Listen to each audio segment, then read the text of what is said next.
G'day guys, DM Philosopher here, Matt's the name. I'm just going to go over my latest pack here. What we've got is we've got the Desert Trading Station. So another one in my Desert series of images. Alright, so let's have a look at it. So this is the basic map, the gridded map.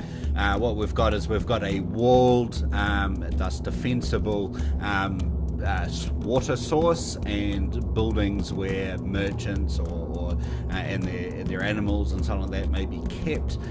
So it's just sort of like a waypoint, I'd imagine, in a trading route where animals and beasts can be refreshed and watered, and the merchants can be rested.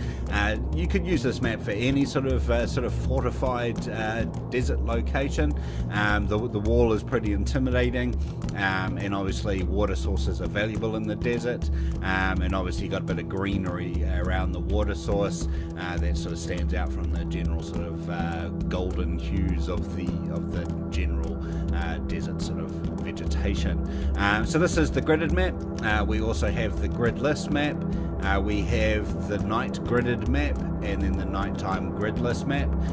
So you can use it for any time of the day.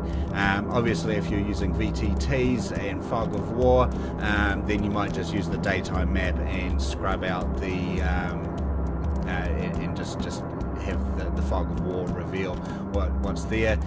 You can see that the detail is here, so even when you zoom right in, it's you can see the detail of the items that are placed on the ground and on top of the buildings and so on. So the high resolution maps that I provide are good for printing, and they maintain the detail quite nicely.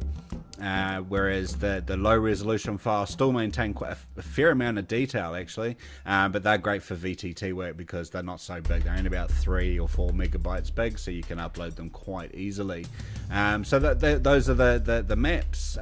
We've got also point of view shots, which is a common feature in my map packs. So here we've got a view that sort of looks down over the compound. We've got our approach to the compound and a view of the different parts and from different angles as well. So that's the entranceway, and we've got sort of looking across the courtyard, and another one looking down over the compound, and another one looking down over the compounds. Should you have, if you need to sneakily infiltrate, then this might be the view that your rogues get, or your people able in climbing or flying to what they see in the compounds. We've got exactly the same shots, but at night time, so exact same vantage points and something like that, just at night time. So this obviously suits the stealth entrance a little bit better. So that is the battle map for the Desert Trading Station. I hope you really enjoy this map and the Desert series. I'm doing a number of them so that you can flesh out the desert theme in your campaigns, and I really hope you enjoy that. And thank you for listening, and happy gaming, people.